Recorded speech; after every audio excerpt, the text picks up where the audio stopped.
Qui ne rêverait pas de faire juste des vœux, d'exprimer ses désirs et qu'on lui réponde que ta volonté soit faite? Qui n'aimerait pas ça? Hello les filles, j'espère que vous allez bien. Mounia Sacha avec vous, comme chaque semaine où on va papoter sur des sujets super cool et intéressants. Que ta volonté soit faite. J'aimerais trop pouvoir juste comme dans les Walt Disney pouvoir exprimer des vœux et qu'on me réponde que ta volonté soit faite. Et la bonne nouvelle, c'est que c'est exactement ce que vous répond votre cerveau à chaque fois que vous avez une pensée, à chaque fois que vous exprimez intérieurement, consciemment ou inconsciemment, à voix haute ou à voix basse, silencieusement, intérieurement. Bref, à chaque fois que vous exprimez quelque chose, et surtout dans l'ordre du langage interne, votre cerveau vous répond toujours que votre volonté soit faite, que ta volonté soit faite. Et je voulais vous parler de ça parce que c'est quand même quelque chose qui est important. Vous savez que voilà, moi je me suis pas spécialisée dans les neurosciences au service du coaching pour rien, parce que c'est important. Je veux dire, on va directement, pouf, on plonge dans le problème et on va le résoudre à la source, à son origine.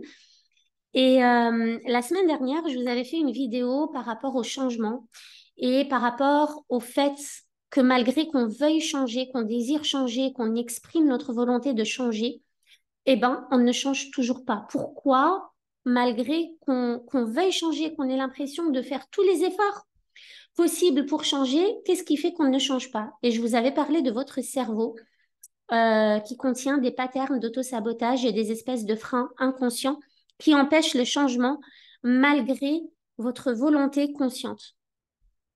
Et j'ai envie de venir insister là-dessus par rapport à la volonté. La volonté n'est vraiment pas ce qu'on croit. Moi, j'ai toujours entendu, oui, mais quand on veut, on peut. Si tu le veux vraiment, tu le peux. Ceux qui veulent, ils y arrivent, etc., etc. Faut faire très, très, très attention à ça parce que déjà, bon, c'est déjà des discours super culpabilisateurs. J'aime pas trop ça. Mais en même temps, c'est faux. C'est faux. On peut vouloir changer de vie, mais on a un frein qui va nous en empêcher. On peut vouloir changer de métier, mais on a un frein qui va nous en empêcher. On peut vouloir déménager, mais on a un frein qui va nous en empêcher.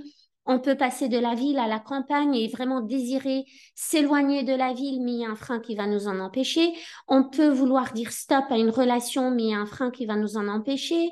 On peut vouloir plein de choses dans notre vie et on ne sait pas pourquoi. Il y a une espèce de force imaginaire invisible qui nous empêche d'aller vers ce qu'on désire en fait, vers ce de quoi on a vraiment envie et vers ce de quoi on exprime le désir depuis tant et tant d'années et de temps et tout ça, tout ça.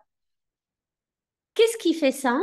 Bah, c'est que dans votre cerveau, il se passe des choses et il y a des croyances que vous avez emmagasinées par rapport au fait d'évoluer, par rapport au fait de se développer, par rapport au fait par rapport à vos capacités, par rapport à vos comportements, par rapport à votre personnalité, des choses qui vous ont été transmises d'une manière ou d'une autre, soit par votre système d'éducation, par les personnes qui étaient responsables de votre éducation, par la société, par le pays dans lequel vous avez vécu, par la culture que vous aviez dans ce pays-là, dans votre éducation, lors de votre évolution et croissance, des croyances qui vous ont été, on va dire, semées dans votre tête et qui ont eu le temps de bien prendre racine et de bien germer, de bien donner leurs fruits et de faire de vous l'adulte que vous êtes aujourd'hui avec plein de peurs, de doutes et de résistances inconscientes qui font que même quand vous voulez vraiment avancer, ben, vous ne savez pas pourquoi il y a de la résistance, il y a une espèce de ressort là qui vous empêche de vous expanser. Qu'est-ce qui fait ça et comment on peut remédier à ça? Que ta volonté soit faite, pourquoi j'adore ça, que ta volonté soit faite, c'est ce que votre cerveau vous répond à chaque instant. Pourquoi? Parce que le travail, le job numéro un, sa tâche numéro un à votre cerveau, c'est de vous donner toutes les preuves que vous avez raison. OK? L'ego n'est pas quelque chose de mal, hein. L'ego, il n'est pas là pour rien. Il n'est pas là pour nous prendre la tête. Il n'est pas là pour nous embêter. Il est pas là. Il est là pour une raison. C'est de nous protéger. Il veut pas qu'on ait mal, il veut pas qu'on souffre, il veut pas qu'on soit déçu, il veut pas qu'on développe un sentiment d'échec, il veut pas qu'on fasse des efforts pour pas grand-chose. Donc l'ego, il est là pour nous protéger. Sa façon de nous protéger, c'est de nous faire reculer face à toute chose qu'on désire faire parce qu'il a peur qu'on se plante. Le cerveau, dans sa globalité, donc ego y compris, il veut aussi nous protéger, mais il veut nous protéger en nous donnant raison. Parce qu'il veut pas qu'on souffre, il veut pas qu'on ait tort, parce que avoir tort, c'est pas confortable, donc il veut nous donner raison. Si on se dit dans notre tête qu'on est nul, la tâche numéro un de votre cerveau, c'est d'agir en une espèce de Google interne, un système qui va détecter toutes les informations qui prouvent que vous êtes nul et il va vous les ramener là. Vous voyez là, en pleine face, pour que vous les voyez et pour que vous puissiez vous dire, je le savais. Je savais que j'étais nulle. Ça fait longtemps que je le dis, regardez, elle est là la preuve. Mais c'est pas forcément parce que vous êtes nul. C'est juste parce que votre cerveau, sa tâche numéro un, c'est de vous montrer que vous avez raison de dire que vous êtes nul. Donc, comprenez bien que la bonne nouvelle là-dedans, c'est que vous, si vous vous dites que vous êtes capable d'apprendre des choses, de vous améliorer, de grandir, d'oser, de franchir des pas, si vous êtes capable, si vous vous dites je suis capable de rebondir même quand j'échoue, de rebondir à chaque instant, de rebondir à chaque situation, je suis capable d'encaisser la souffrance et de rebondir, je suis capable d'encaisser l'échec et de rebondir, je suis capable d'encaisser les épreuves et de rebondir, si vous commencez à croire ça, votre cerveau va aussi vous montrer que vous avez raison. Donc, il va aussi aller chercher les preuves et vous les mettre là pour que vous puissiez dire, bah voilà, je le savais, je l'avais dit, je le savais. OK? Maintenant, le problème, c'est pas ce que fait le cerveau quand on lui dit quelque chose, c'est qu'est-ce qu'on se dit pour que le cerveau nous ramène à la face ce qu'on veut pas, en fait. Qu'est-ce qu'on se dit dans notre quotidien? À un moment donné, il faut se poser et mettre de l'intentionnalité sur tout ce qu'on fait et tout ce qu'on se dit. Il faut se poser et essayer de capter les pensées qui nous poussent à adopter tel ou tel comportement. Si je vais ouvrir le placard pour prendre un paquet de gâteaux, qu'est-ce que je me suis dit et qui a poussé à cette action? Si je prends mon téléphone pour regarder il y a combien de likes sur ma dernière photo ou mon dernier post, qu'est-ce que je me suis dit et qui a poussé à cette action? Donc déjà, ça mérite une vidéo à part entière concernant les pensées qui mènent à des actions et à des comportements. Du coup, là aussi, il y a du cercle vicieux. Et c'est relou, relou.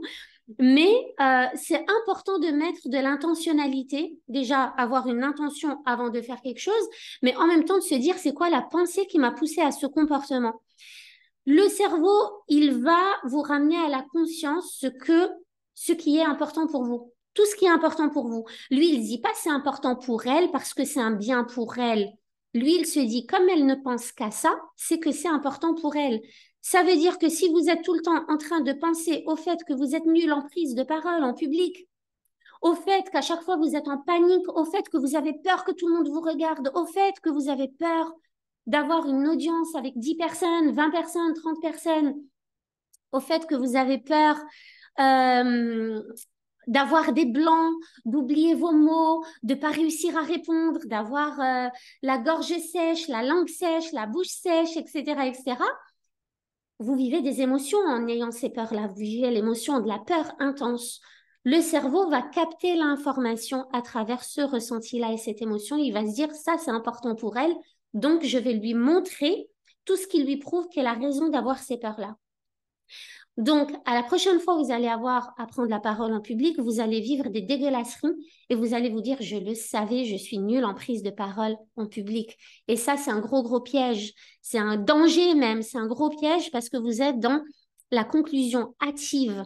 La conclusion hâtive qui n'a pas de sens en fait. Elle ne naît de nulle part et elle ne finit nulle part. C'est juste une conclusion à laquelle vous vous attendiez déjà puisqu'elle vient de ce que vous vous êtes dit à la base dans votre tête.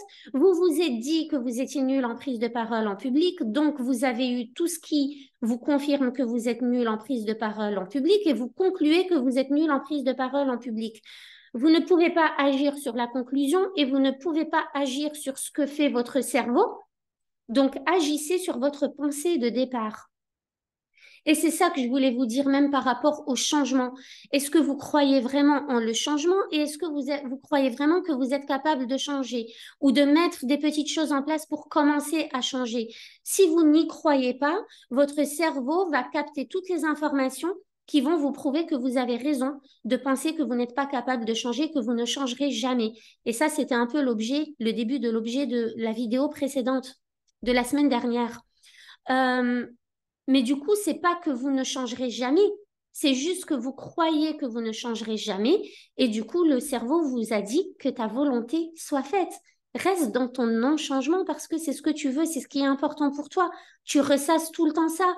Tu me ramènes tout le temps les mêmes objectifs et tu vas pas. Tu me ramènes tout le temps les mêmes projets et tu vas pas. Tu ne termines pas ce que tu commences. Tu m'as ramené cette résolution en 2019, tu me l'as ramenée en 2020, tu me l'as ramenée en 2021 et on est en 2024 et on se tape encore la même résolution. Tu le feras pas. Donc, prouver que tu as raison de ne pas croire en le changement parce que tu ne l'as jamais généré. Tu ne l'as jamais généré.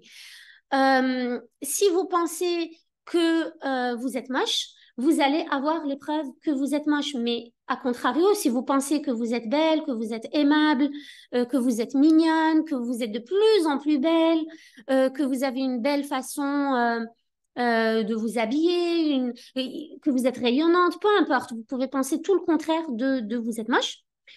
Si vous commencez à le penser, à vraiment le ressentir, il va vous montrer que vous avez raison, que ta volonté soit faite. Une autre chose qu'on va considérer, ça fera l'objet d'une autre vidéo aussi. Oui, je sais, j'ai plein de choses à vous dire. Il y aura plein de vidéos. Mais une autre chose à considérer, c'est le fait d'obtenir ce que l'on cherche, donc que ta volonté soit faite, mais par le ressenti et non pas parce qu'on demande. Si je demande à gagner en confiance en soi, je vais pas forcément, si je me dis que j'ai de plus en plus confiance en moi et que je n'y crois pas du tout, mon cerveau ne va pas montrer que j'ai raison parce que mon ressenti dit le contraire de ce que je dis verbalement. Le cerveau, il est là pour vous montrer que vous avez raison dans tout ce que vous pensez profondément. Quand vous pensez des choses profondément, vous les ressentez profondément. Et c'est pour ça, et ce qui fera l'objet d'une autre vidéo, que les mantras ne marchent pas. Parce qu'on va dire des pensées positives verbalement, mais on n'y croit pas profondément. Donc le cerveau va venir nous montrer qu'on a raison de penser qu'on n'est pas ce qu'on dit qu'on est à ce moment-là. Donc ça sera, je vous l'expliquerai bien plus en détail une autre fois, mais c'était juste pour faire le point. Que ta volonté soit faite, pardon, c'est que tu as raison dans tout ce que tu penses. Et c'est que le cerveau, il est là pour te montrer que tu as raison dans tout ce que tu dis de toi et en quoi tu crois. Et ton cerveau, il est là pour te montrer tout ce qui est important pour toi à travers ce que tu ressens chaque jour et à travers l'importance que toi, tu donnes à la chose chaque jour. C'est exactement ce même système-là cérébral qui fait que quand vous êtes enceinte, vous allez voir des femmes enceintes partout.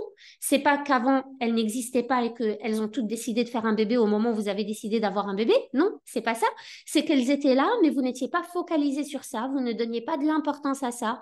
Vous n'aviez pas des pensées liées à la grossesse, etc. Donc vous ne voyez pas ce qui était en lien avec ça. Quand vous voulez acheter une voiture, et que vous commencez à avoir une idée précise de la voiture que vous voulez, vous commencez à voir cette voiture partout. C'est pas que cette voiture n'existait pas avant, c'est pas que tout le monde a décidé d'acheter la même voiture que vous, comme par hasard aujourd'hui, maintenant que vous voulez cette voiture aussi. C'est que cette voiture existait déjà, c'est qu'elle passait déjà dans la rue devant vous, mais quand vous n'étiez pas focus sur ça, votre cerveau ne vous l'amenait pas à la conscience. Et c'est exactement la même chose.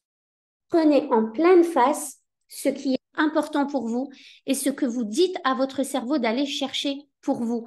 Si tous les jours vous ressassez que vous n'êtes une bonne à rien, que vous n'y arriverez pas, que vous êtes une incapable et que les gens ont toujours dit ça et ça et ça de vous et qu'ils ont raison et que vous avez raison d'y croire, etc., le cerveau va vous montrer toutes les preuves que c'est vrai, vous êtes une incapable. Il suffit que vous alliez en cuisine, que vous tentiez à faire un gâteau au chocolat et que ça marche pas, et que vous avez oublié les œufs ou la farine, et que ça marche pas, et vous allez vous dire, ah, je suis une incapable, je suis même pas capable de faire un gâteau au chocolat. Mais tu te rends compte, les gens avaient raison, donc j'ai raison de penser que je suis incapable. Donc je n'arriverai à rien. Vous concluez votre introduction. Vous venez conclure votre introduction. Et quand on a un cercle vicieux, c'est souvent très difficile d'aller en bout de chaîne, en bout de cercle pour agir sur la chose. Vaut mieux agir au départ. Qu'est-ce que je peux me dire de moi aujourd'hui et qui va plutôt être une force élévatrice pour moi, qui va plutôt me tirer vers le haut, qui va plutôt me donner envie d'avancer, qui va m'aider à m'aimer un peu plus chaque jour.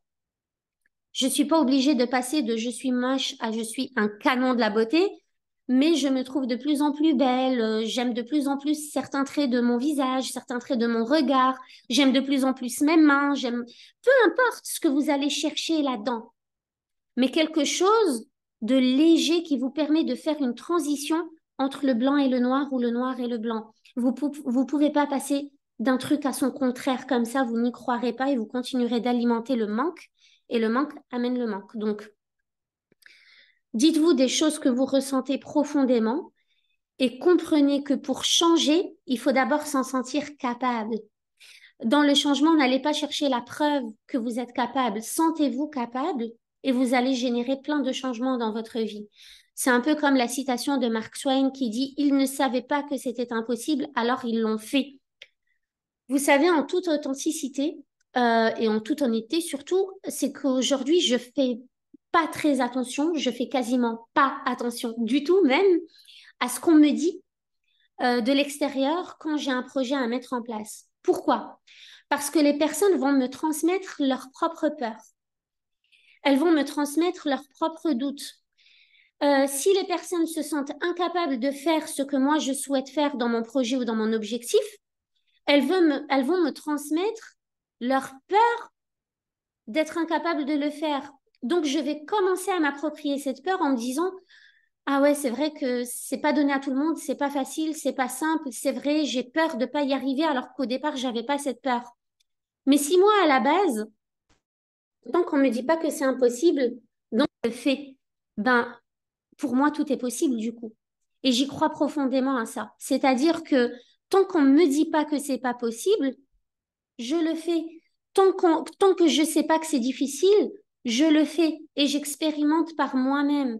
Et je crée mon propre chemin moi-même, j'avance par moi-même et je ne cherche pas la validation des autres ou la confirmation de est-ce que je peux le faire ou je peux pas le faire. Je suis la seule à me dire, OK, je suis capable. Avant de faire quelque chose, il faut d'abord s'en sentir capable. Donc, c'est à vous de changer votre façon de penser, ce que vous vous dites à l'intérieur de vous-même avant de lancer un projet pour que vous vous sentiez d'abord capable avant de marcher le chemin. Qu'est-ce que vous pouvez vous dire pour commencer à apaiser ce discours et ce langage interne que vous avez alimenté pendant plus de 30 ans et qui puisse vous servir de force élévatrice dans votre évolution et dans votre avancée vers ce que vous désirez. Je ne sais pas que c'est impossible, donc je le fais. Mais si on me dit que c'est impossible, j'aurai du mal à le faire. Vu qu'on vient déjà me freiner, on vient déjà m'attaquer psychiquement, on vient déjà me placer des freins dans mon inconscient. Et moi, je m'approprie ça alors que j'ai rien demandé. C'est pour ça aussi que mon petit conseil de coach et de fin de vidéo, c'est que quand vous avez un grand projet, gardez-le confidentiel pour ne pas vous taper les sentiments d'incapacité des autres. Des gens qui trouvent que c'est nul votre projet ou des gens qui ne voient pas d'intérêt à votre projet ou des gens qui vous disent que c'est pas possible ou des gens qui vous disent que vous devriez avoir peur ou des gens qui vous disent que vous êtes fou de lancer un truc comme ça. Vous savez, Thomas Edison, avant d'inventer l'ampoule, on lui a dit que c'était un cancre. On l'a quand même viré de l'école en disant à sa mère que c'est un cancre et que l'école ne voulait pas de lui et qu'il n'allait rien faire de sa vie. On lui a dit qu'il était nul, qu'il comprenait rien, qu'il était débile et qu'il devait trouver un organisme, une école spécialisée pour l'accueillir. Et sa maman, elle lui a jamais transmis ce message. Elle lui a dit, en fait, L'école n'est pas assez grande pour toi, mon fils. L'école n'est pas assez grande. Ils n'ont pas assez de professeurs compétents pour te suivre et t'accompagner. Tu es super intelligent. Elle avait vu juste. Parce que si elle lui avait dit ce que les professeurs avaient réellement dit, et si elle l'avait fait douter de ses capacités, on n'aurait pas les ampoules qu'on a aujourd'hui chez nous. Il ne serait pas allé au bout de ses projets, il n'aurait pas créé un laboratoire de chimie en bas de sa maison, dans le basement, dans la cave de sa maison. Il n'aurait pas fait tout ça. Parce que quelqu'un, quelque part, lui aurait dit que c'était impossible et qu'il était bête et qu'il était nul. Mais il s'est passé ça avec les plus grands de ce monde, les plus grands créateurs et innovateurs et inventeurs de ce monde. Henry Ford, on lui a dit que c'était impossible, son projet de voiture à moteur, c'est débile. Voiture à essence, encore pire. Donc, qu'est-ce qu'il a fait? Il n'a pas écouté ça. Il a construit sa voiture en cachette pendant la guerre, dans son garage, dans une pièce de sa maison. C'est même pas dans son garage. C'est une pièce de sa maison qui lui a servi d'atelier. Et il a fabriqué sa voiture. Et un petit hic, au moment où elle était prête, il voulait la tester. Il a capté qu'elle sortait pas par la porte. Qu'est-ce qu'il a fait? Il s'est pas dit, non, mais c'est impossible. J'ai ma voiture dans mon salon. Qu'est-ce que je fais? Comment je fais? J'ai pas de porte. Il a cassé les murs et sa voiture est sortie et c'est pour ça qu'on roule dans des Ford aujourd'hui. Et c'est pour ça qu'on a des voitures à moteur, à quatre roues, automatiques, à essence, parce que maintenant on sait que lorsqu'on a un projet, il ne faut pas écouter les personnes qui essayent de nous le saboter. Il y en aura toujours. Il y a personne qui ne va vous, personne qui va vous dérouler un tapis rouge en vous disant mais waouh, vous êtes extraordinaire. Comment vous faites pour avoir des idées aussi extraordinaires? Mais il faut aller au bout des choses. Et puis, si c'est une idée pourrie, au final, bah, c'est une idée pourrie. Elle vous montrera juste qu'il faut prendre une autre direction et qu'il faut partir sur un autre chemin.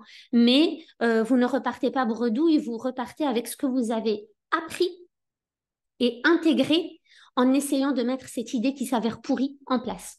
Et une idée n'est jamais pourrie. Elle va toujours servir de point de départ pour une nouvelle idée. Donc, comme quand je travaillais dans la chimie, on disait qu'un résultat qu'on n'attendait pas et qu'on ne voulait pas n'était pas un mauvais résultat. C'est un résultat qui nous montrait ce qu'il fallait faire ou pas faire dans la prochaine réaction, dans la prochaine expérience. Donc voilà ce que je voulais vous dire par rapport à ça, que votre volonté soit faite. Ce n'est pas pour vous culpabiliser et vous dire que vous n'obtenez que ce que vous cherchez, mais faites attention parce que votre cerveau et l'inconscient de votre cerveau vous fait obtenir ce qu'il cherche lui. Donc, ça serait bien d'amener toujours, hein, moi, ça c'est le travail que je fais, c'est d'amener à la conscience ce qui est inconscient pour pouvoir travailler dessus, le corriger, le réarranger et le ramener à l'inconscience pour que vos changements soient faciles et fluides vu que vous allez devenir inconsciemment compétent dans le changement. Que ce soit fluide, c'est-à-dire qu'à chaque fois que vous allez mettre en place quelque chose de nouveau, vous allez y aller naturellement. Et il n'y aura plus rien qui va vous freiner. Vous serez plus dans le ah oui, mais et si ça marchait pas? Et si j'étais nulle? Et si j'y arrivais pas? Et si on me jugeait? Et qu'est-ce qu'on va dire? Etc., etc. On s'en fout. On s'en fout. Faites les choses, mettez en place des choses, générez les changements, passez à l'action et dites-vous que tout le monde a commencé un jour quelque part. On ne commence jamais au point d'arrivée, en fait. On commence toujours quelque part et on marche un chemin quelque part. Et ce nouveau quelque part, c'est un point de départ pour un autre quelque part. C'est jamais fini. C'est toujours un autre quelque part. Donc, ne vous attendez pas à quelque chose de figé, à atteindre à tout prix, mais ne vous freinez pas dans ce que vous faites. Voilà ce que je voulais vous dire par rapport à ça. Aujourd'hui, en tout cas, je vous souhaite une excellente semaine.